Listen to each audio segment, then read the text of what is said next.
Mura lang din siya. Yan guys.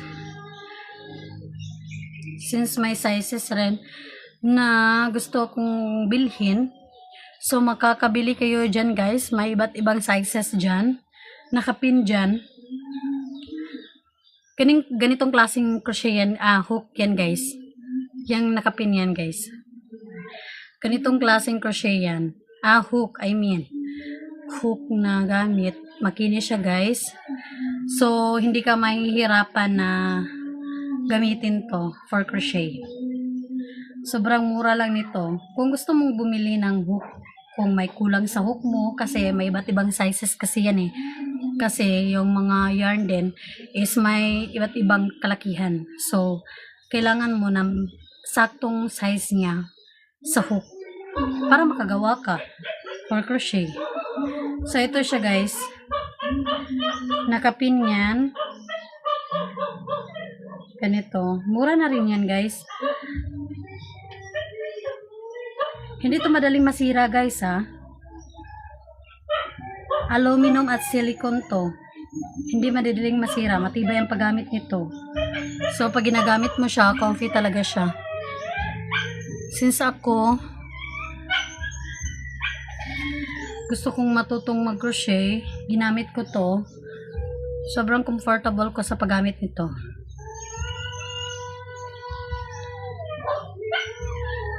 Pwede na to siya sa mga baguhan lang na nagko-crochet.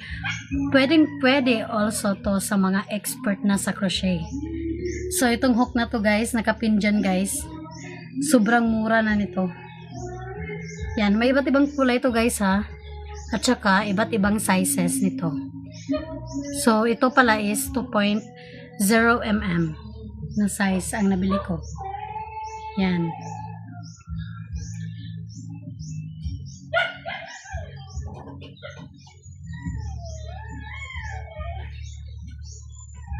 Maganda ang resulta ng pagko-crochet nyo guys ha, if itong gamit nyo na hook.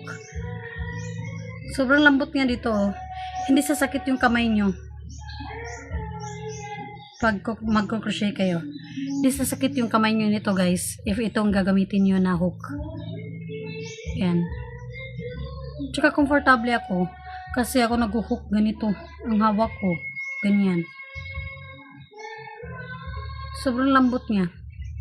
Hindi siya masakit sa kamay talaga guys. Promise. Marami kaming klase nito. Na hook na nabili. Sobrang ganda niya kasi. Tsaka, hindi oh. Walang sobrang kinis niya. Yan. Sobrang kinis nito guys.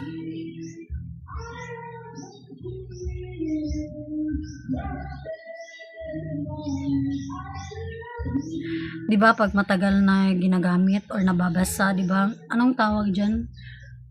Na naragiba yung kulay. Tsaka nagra-rough. So ito guys, wala talaga. Matagal na sa amin to. Malapit na to mag-2 taon sa amin. Kakagamit namin ito. Kahit saan na to nilalagay ng anak ko. Minsan nakakalimutan niya pa to kung saan yan nilalagay.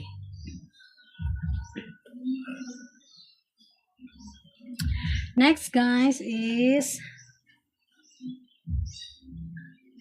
pasensya na kayo guys ha. Sobrang gulo ng yarn na to. Kasi ginagamit to ng anak ko. Kinuha ko lang para may sample kayo. Wait ha.